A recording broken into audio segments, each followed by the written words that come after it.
el momento. Debemos convertirnos en cristianos. Nadie lo será realmente. Esperaremos, engendraremos hijos. Aprenderán el arte de la taquilla, el disimulo.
De las parroquias que se hacen en la comarca con este obispo que viene varias veces a la ciudad, que recorre la comarca con los muros, que nos cuenta que sube a Comares, a ver cómo se está cristianizando a los moriscos.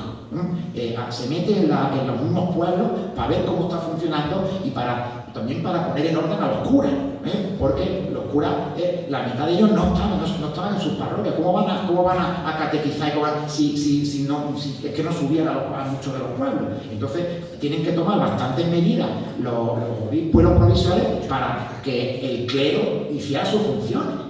¿Cómo iban a estar los moriscos, los pobres hombres y la familia cristianizarse, que pasaban mucho de ellos, ¿no? Y los machacaban? Bueno, pues entonces este obispo dice, esto hay que arreglarlo. Así que la iglesia de San Juan se va construyendo justo a mediados del siglo XVI. Me tengo que ir a un poco los orígenes de todo esto. La iglesia de Cútar no se construye en cuanto se conquista el territorio, para nada, ¿no? Sino que tarda casi más de medio siglo en construirse, como le pasa a la inmensa mayoría de los edificios religiosos católicos por lo menos de la comarca de la Sarquía, que es la que yo he trabajado. No sé si Francisco, que ha trabajado otras comarcas de la provincia de Málaga, ocurre algo así. Pero en lo que, al adentrarme en estas construcciones, pues hemos visto que hay dos grandes bloques constructivos que se diferencian con bastante claridad.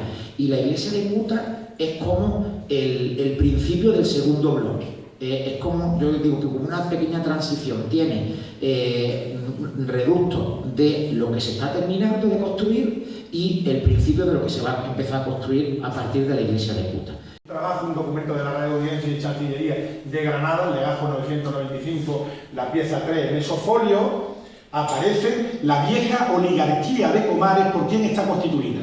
Por tres familias, que son los Javis, que nombró ayer José Enrique, Al-Yabís, son gente del yeso, los yeseros, los Joleifi. ¿Les suena Joleifi? ¿Conocen ustedes, hablando de fútbol, al director gerente del Paris Saint-Germain? Se llama Joleifi. Yo estoy intentando quedar con él para ver si le sacamos dinero para estos proyectos, pero no he tenido suerte todavía. Es el mismo apellido de esta gente de Comares, los Joleifi. Son tres apellidos que te dicen ellos, te dicen los escribanos, que era gente de enorme prosapia, porque eran de los primeros que se instalaron en Comares. Los Yavis, los yeseros estos, los Joleifi, los califillos. Jalifa es califa, Joleifi es el califillo, el pequeño califa, y finalmente los Masmuda, ahí los tenemos. Los Masmuda, esos de allí, son estos de aquí. Los de allí, desde Canilla de Aceituno hasta Amaro, son los de Comares. Tenemos ahí los Masmuda, que los vamos a ver en el repartimiento, en el libro de repartimiento y apeo de Comares. Ahí tienen ustedes Mahmud el Viejo, que aparece en el repartimiento castellano de finales del siglo XV, y a partir de ahí pues viene el desarrollo de la familia hasta que desaparecen como linaje por la expulsión. Pero es que es más, esos Mahmudas van a dar nombre al yacimiento arqueológico más importante de Comares y seguramente de la Sarquía, que es el Cerro Masmuya. El Cerro Masmuya, con su fuente de Masmuya, que está a sus pies, es el Cerro de los Mahmudas. Y no se reparte en el primer repartimiento, pero sí se hará ese reparto en el segundo repartimiento, que es algo que yo por ahora no soy capaz de explicar, pero que Eliseo y yo estamos discutiendo para intentar dar una explicación, comprender qué es lo que pasó ahí. Tenemos, por tanto, estos Mahmudas que van a dar lugar a este imponente cerro que tiene unas evidencias arqueológicas muy contundentes, que desde luego nos está hablando de esa presencia de los Mahmudas, de esos mismos Mahmudas que un poco antes aparecen a los pies de la sierra de Almijara, colonizando esa tierra. Los Gumara, otro grupo bereber muy importante, lo encontramos en Comares. Alguna vez se ha dicho que Comares podía ser una derivación de Gumara, evidentemente no es así, el topónimo Comares sigue siendo ignoto, es un topónimo bastante complejo, difícil de analizar, pero en todo caso estos Gumaras no son de los primeros que llegan al Andaluz, sino que son Gumaras que vienen de la zona de la Mauritania Tingitana, de lo que antes fue Mauritania Tingitana, la zona de Tánger, a combatir como aguerridos guerreros en favor de los sultanes nazaríes, es decir, como tropas de combate. Esto ha sido muy bien estudiado porque además los tenemos en Coín y sobre todo los tenemos en Málaga y en otros muchos sitios. No entramos en mucho detalle. Lo cierto es que se reparten por todo el territorio granadino de una manera bastante constante y homogénea. Ahí tienen ustedes las familias que aparecen en los manuscritos de Cuta y la correspondencia con los nombres que aparecen en la documentación castellana, como Mudéjar y Morisco ya, Al-Ammari como Amares Beniamares, Al-Atar como Al-Atar o Latar, Al-Baldí como el Beldí, etc. Ibn Bakar, que no lo encontramos en la documentación castellana, Ibn Bajin, que tampoco, Ibn al-Hayyat, tenemos un al-Hayyat precisamente en Al-Machar al-Hayyate, Ibn Saleh, como Saleh, Sali, etc. Ibn al-Yayar, que desaparece. Todos estos que desaparecen hemos de entender que se mudan al norte de África, que salen huyendo. Al-Kamari como Kamari, Al-Qurtubi como Cordobí o con V con B, Al-Zulaish como Absulenche o Absuleiche, y después son 11 nombres de familia en los manuscritos, 8 de ellos perviven, 72,72%. En fechas tan tardías como el siglo XIV o más bien el siglo XV, aparecen aquí de manera inopinada en la Sartía con una enorme presencia, porque nos está hablando que toda la falda de la Sierra de Almijara, que la tenemos ahí enfrente, fue ocupada por estos masápidas, por estos Mahmudas. Dice exactamente desde Canillas de Aceituno hasta Maro, toda esa vertiente ocupada por los Mahmudas. Esos Mahmudas son una gente muy seria, los almohades son Mahmudas. Son gente muy seria. La región de Ventomí, muy cerca de Comares, recibió una aportación de estos Mahmudas que van a estar muy presentes en la historia de Al-Ándalus desde su inicio. Va a haber taifas mahmudíes hasta el sultanato nazarí. Vamos a hablar ahora de la cuestión de Al-Machar. Como digo en este artículo que publiqué hace menos de un año con Juan Antonio Chavarría Vargas, encontramos el término un término que es Yashar al-Hayyat. Yashar al-Hayyat, que desde el principio nos llamó muchísimo la atención. El pasaje en el cual aparece es este.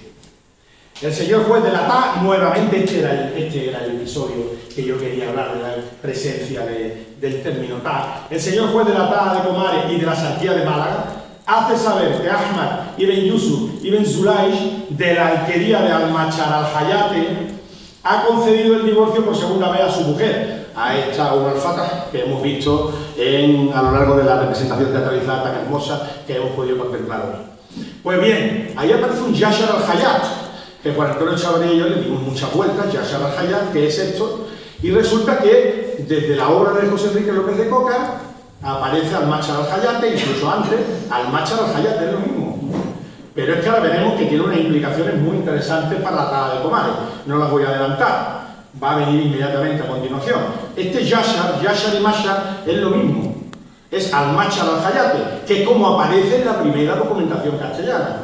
Al-Hayyate es un alfayate, es un sastre. Es decir, esto fue fundado por alguna suerte de sastre. El Machar al-Hayyate, es decir, sería algo así como el cortijo, el predio del sastre. Al-Machar al-Hayyate, qué interesante, ¿verdad? En término árabe, Ara Fasili al-Kali, Vita Kumaris, Washarki Málaga, Innatalaka, Ahmad ben Yusuf, Ben Zulaish, Min Yashar al-Hayyat, Zawja. Bien, fíjense ustedes que aparece Al-Machar al-Hayyate, no teníamos más que la grafía castellana, y aparecía como Al-Machar al-Hayyate. En un momento determinado yo lo interpreté con un nombre árabe que es Hayat, vida, pero no, ya sabemos que era un sastre. Hayat es vida, da nombres en al-ándalus, mucho más infrecuente, pero da nombres también, da onomástica. Este Hayat es sin duda alguna un sastre. Ayer se presentó el libro de Comares, que ha sido publicado por Eliseo Jiménez Hermoso. El de Cútar y el Borges fueron publicados hace no muchos años por Isabel Rodríguez Alemán. Y en ellos van a encontrar ustedes una información valiosísima, jugosísima, sobre el mundo rural tardo andalusí, si vale la expresión, el mundo rural ese de transición hacia esa nueva realidad impuesta por los colonizadores castellanos. Por consiguiente, como ven ustedes, no partimos de la nada, sino que estamos bastante adentrados ya en un camino en el cual estamos encontrando numerosos puntos de referencia para construir una historia que quiere ser nueva.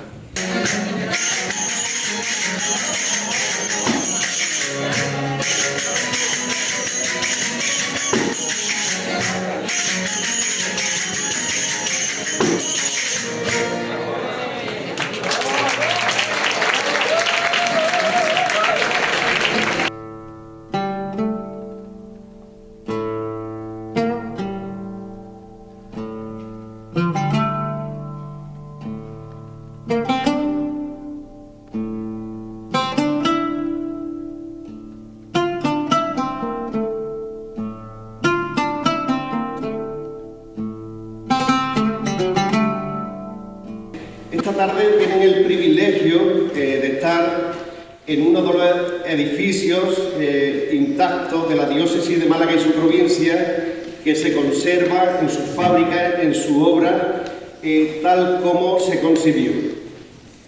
Este edificio se realizó en las inmediaciones del siglo XVI sobre los terrenos de una mezquita.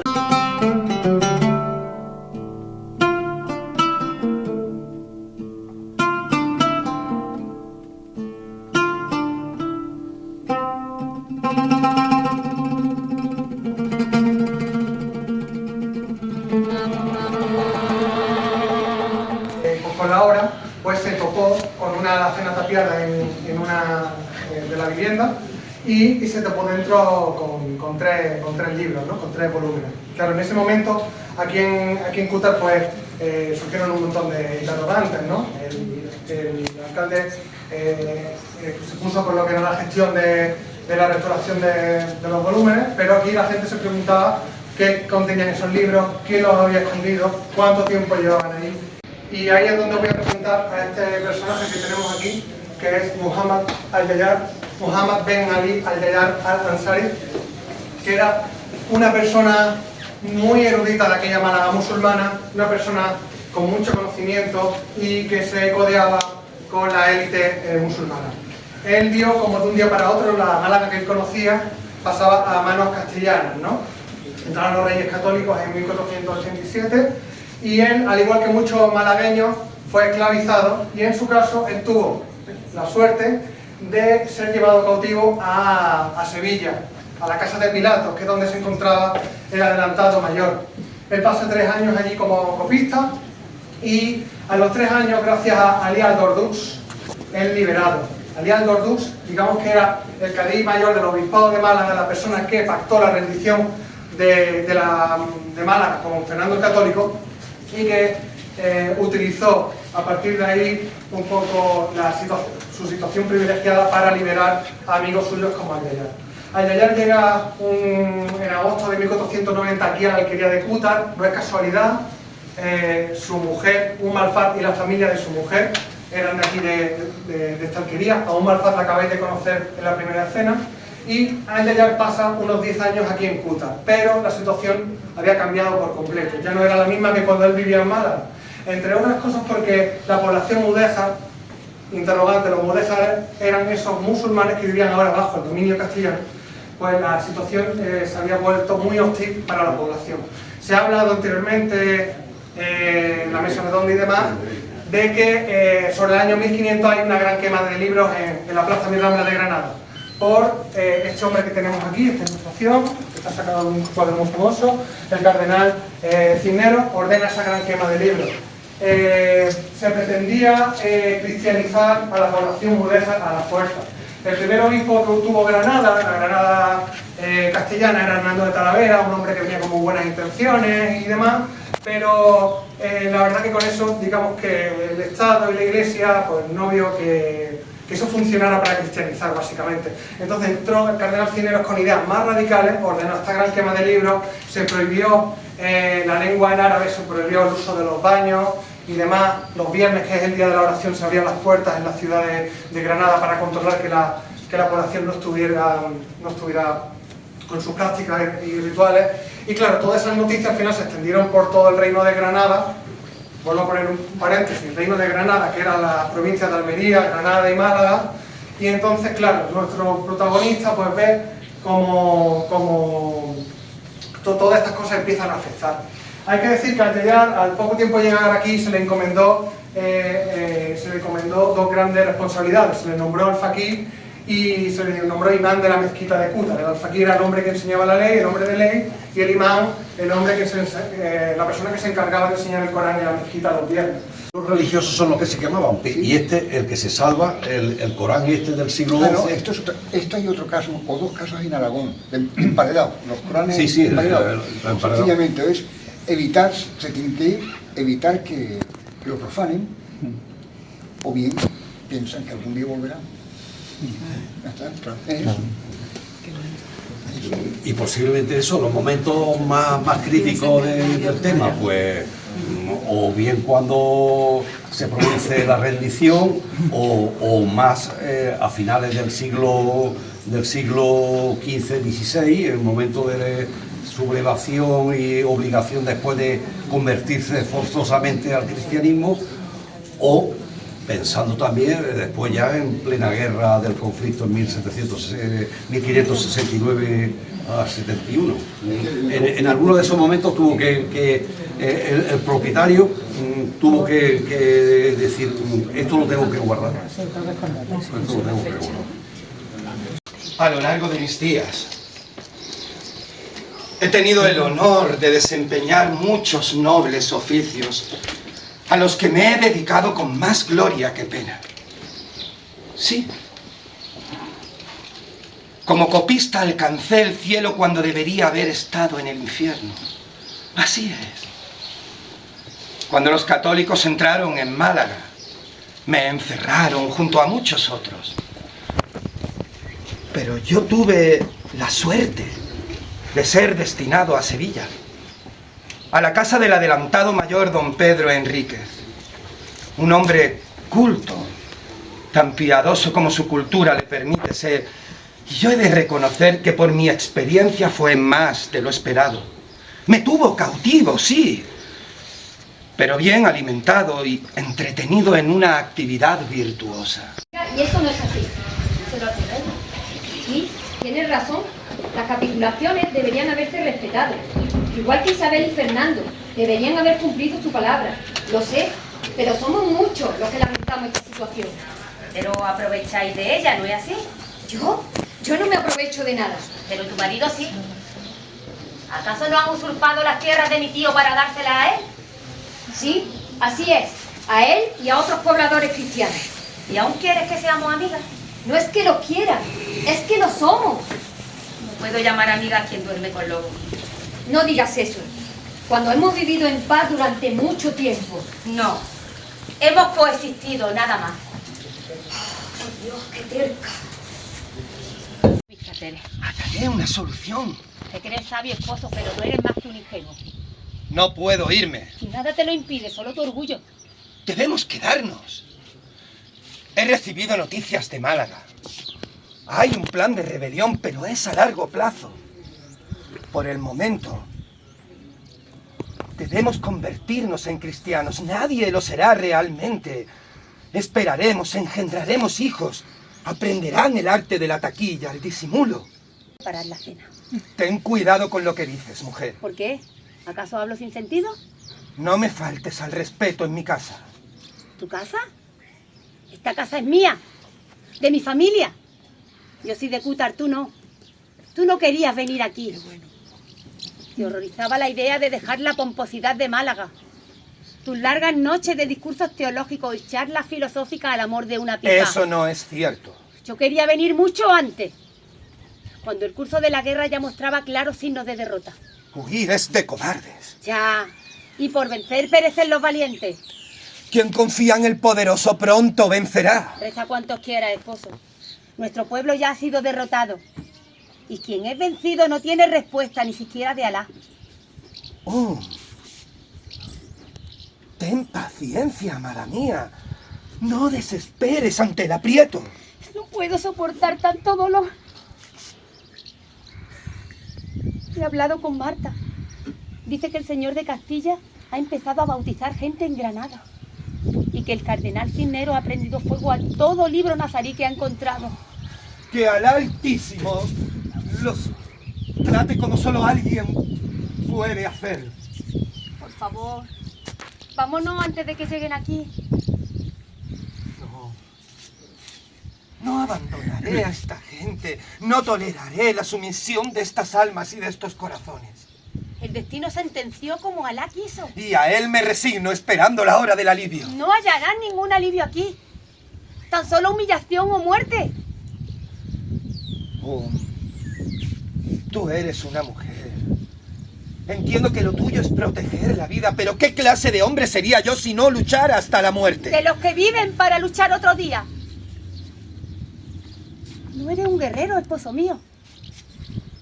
Cuando llegue tu supuesta rebelión, ¿con qué te enfrentarás a la espada enemiga? ¿Con tu lápiz de cálamo? ¿Herirás a tus enemigos con tu bella caligrafía? De algún modo tengo que proteger a nuestros vecinos, a nuestro pueblo, a ti. Todavía no lo has entendido. Somos nosotros los que debemos protegerte a ti. ¿A mí por qué? Yo solo soy uno más. No, no lo eres. Ah, no. ¿Quién soy entonces? Nuestra memoria.